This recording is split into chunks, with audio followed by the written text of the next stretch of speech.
François Legault a finalement décidé de rester comme député après le 12 avril pour représenter les citoyens de l'Assomption. Selon le bureau du premier ministre, c'était une question de responsabilité envers ses citoyens. Il ne voulait pas que les gens de l'Assomption se retrouvent sans député en cours de mandat.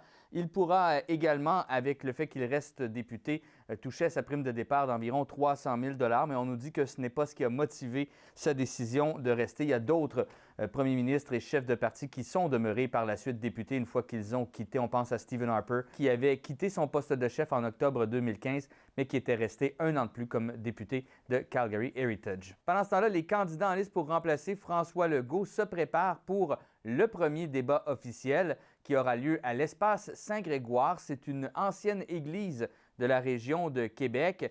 Il y a 4 sujets qui seront débattus, donc demain à compter de 10 heures. L'économie et les finances publiques, les infrastructures et les transports, les régions et les relations canado-américaines. Le prochain débat aura lieu le 28 mars, donc samedi prochain, à Laval. En santé, il y a une bonne nouvelle pour les gens de la région de Québec. En fait, selon l'Association des médecins omnipraticiens de la région, tous les patients qui étaient en attente d'être référés à un groupe de médecine familiale ont pu l'être. On parle d'environ 65 000 patients.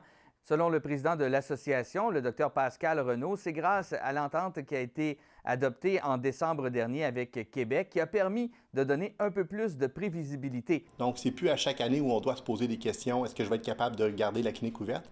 Maintenant, on peut avoir un bail, on peut avoir un bail de 5 ans, on peut avoir des locaux supplémentaires pour se permettre d'engager du personnel supplémentaire pour nous aider dans la prise en charge des patients. Bien, on est quand même dans les plus performants là, d'avoir réussi à vider complètement le guichet. Il y a 7 autres régions où l'ensemble des patients vulnérables qui étaient sur les guichets ont été pris en charge. Donc, ça va quand même plutôt bien. Là. Cet objectif-là qu'on a de 500 000, ça va sur la bonne voie. Oui, moi au début j'étais un peu pessimiste. Là. Je trouvais que la marche était très haute là, pour atteindre les 500 000 patients.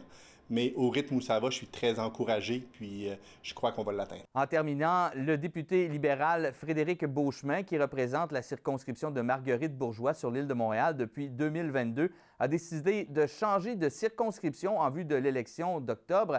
Il représentera maintenant Brome-Missisquoi, une région qu'il habite depuis déjà plusieurs années. On sait que le Parti libéral du Québec tente de faire un retour dans les régions. Le chef libéral Charles Milliard, lui, représentera la région de Harford. À l'Assemblée nationale, Jean-François Poudrier pour Nouveau Info.